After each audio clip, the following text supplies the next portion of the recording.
server. So that was my first question about multiple characters. I guess is it server based? Like, or do you only have one character linked to your account? So you can take your pocket watches whichever server you want. Get you started, see if you can find the center of town. Vendors, class trainers, standard MMO fare here. And can you hear Jay all right as well? Proximity chat? There's voice chat in the game, is there? No, not yet. Quantum Fixer is kind of the healer of the group. But for now, the first thing I want to show you is to dash. You can double tap any direction. It can be really handy in combat. Sometimes there'll be evasion sort of rolls and stuff like that where the monster will just miss you, but you can dodge, especially those really heavy attacks. And yeah, so we're going to go over to Watertown. You can see this is the basic sort of starter town here. And I'm going to add you to my party. And also, it's one of the best places to go if you're trying to find a party. But we're going to go up top here and take a look at where we can get all the other starter pocket watches. And we'll do a little quick tutorial up there. So this shrine here, this is how you can reset all your stats. And it stays at 1,000 or does it go up? It stays at 1,000. So this is where you can get your starter pocket watches. You got Time Warrior, we got the Shadow Blade, Quantum Fixer here, or Chronomancer, and then Quantum Fixer here. And each one of these pocket watches are... Have you ever played the game Dungeons and Dragons? A little bit. So basically think about a pocket watch as a character sheet. And when you get your character sheet from these dispensers, they come with all the base stats.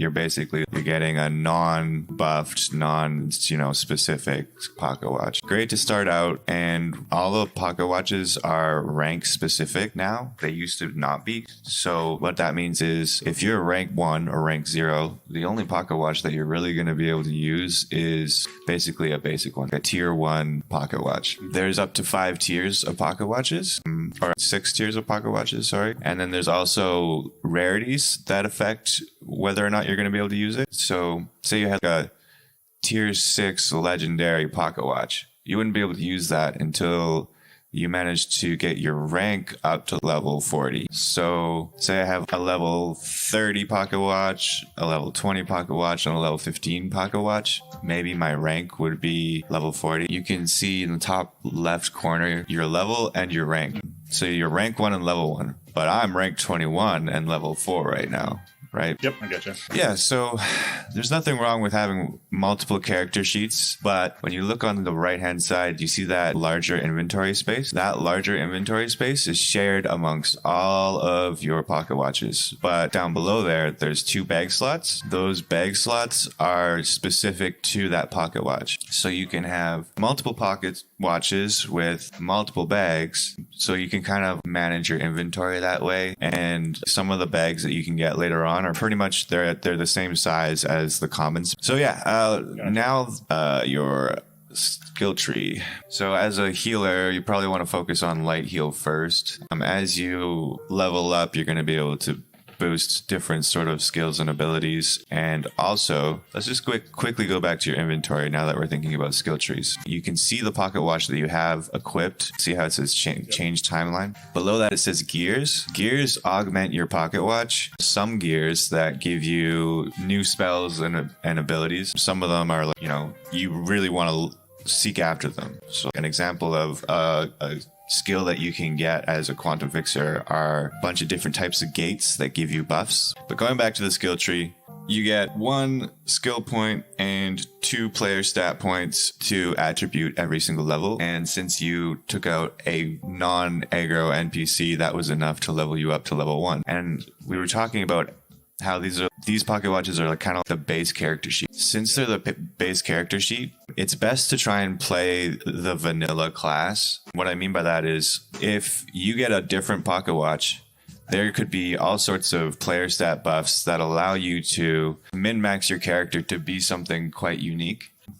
Because all the items that you equip are stat-based, not class-based. So as a Quantum Fixer, if you decided you really liked the mage staff, if you had a pocket watch that gave you plus 20 intelligence, for example, you could start allocating points to allow you to use mage staffs instead, or to wear chronomancer armor that boosts your intelligence. So it's pretty flexible, similar to, I guess, Guild Wars 2 is kind of, I don't know about Guild Wars 1, I don't remember, but where I don't know, does the weapons change what you do? I see you have abilities based on your skill tree, so there's some set delineation between class, right? So yeah, so that's the basics about the inventory, about the skill trees. If you look at my guy, you can kind of see I've got a bunch of cool items. So are there tiers of items, or there's tiers of Definitely. NFTs for cosmetics? So there's uncommon, there's rare, there's epic, there's legendary, and I think that's as high as it goes. There are mythic spaces, which are technically NFTs, but I'm not sure if there's mythic items. I think it just goes up to legendary, at least right now. All right, so that's a pretty good explainer. People are really keen to try and get spaces in big time because that's basically owning land, and what these spaces will allow you to do in game is A, it's your own little pocket dimension, and then B, it'll allow you to craft and upgrade NFTs using in-game materials that you can mine, and then also augmenting them with pre-existing NFTs and stuff like that. But basically, Chronomancer is kind of your mage archetype. I'm playing the Quantum Fixer, which is a paladin archetype.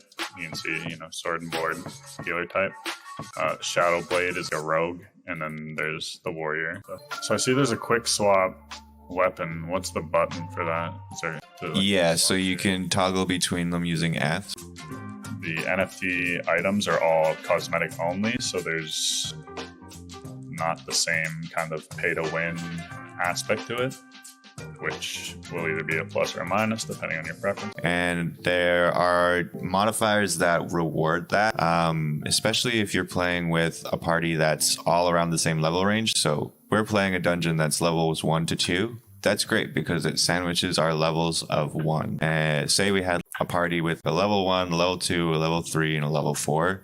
We'd be wanting to look for a dungeon between level 1 and level 6 or 5, something, and that would give us a good starting place for maximizing the drop rates, especially if we're trying to hunt for NFTs. So we've kind of checked all those boxes off. So it's not, oh no, there's 6 people in here, now I'm going to have less chance for an NFT. Every single person gives you a boost on your NFT drop modifier and vice versa. Nice. Cool. So right now we're in the healing tree circle. This will give us slowly generate our health and our mana. But what you can also do in these healing trees is you can emote by pressing X and do push-ups, and it'll give you a little minor buff. You get a buff? Yeah, so you can see the little strong arm beside you. The top row of those little symbols is your left click. So if you can do different combinations. Left right will be different than left left right, which will be different than left left left right. And the final one in that series is called a finishing move. So you saw that item appear, right? That appeared because it dropped for me, but I decided that you should pick it up. Because all the items that drop are player specific, and no one's going to be able to see your items unless you decide to share them. So while you're looking at an item, you'll see there's 3 different buttons. You can share the item, and yeah, they call it the friendship saving mechanic, and it is a lot more fun to have multiple pocket watches because you are going to want to play with different friends, and they're all going to be a different sort of Like having to make new alts and stuff to play with, right? Yeah, and since nothing's instance or server based either, you don't have to worry about I can't play with my friend in Japan or I can't play with my friend in Europe. You totally can, and yeah, that's nice. You can just take turns with the extra latency or whatever. Yeah, and honestly, I play in servers that are 160 ping and everything, and it's not that bad. It's a really fluid game already, and it's not even in its beta. Thou wishes to survive this tale. Come on, computer. Wait, these are all... I don't know the lore here, I just realized fully. So we're time traveling, and these are all historical figures, because we're talking to Einstein now, we're talking to Ben Franklin. And my understanding of the lore is basically that this is the final frontier for humans, but it was brought on by a number of historical figures who've traveled through time and basically broke the universe. and we're kind of trying to put it back together. And there's a lot of lore coming out soon. They're constantly working on it. But right now, there's just basically flavor text from all of these historical figures. I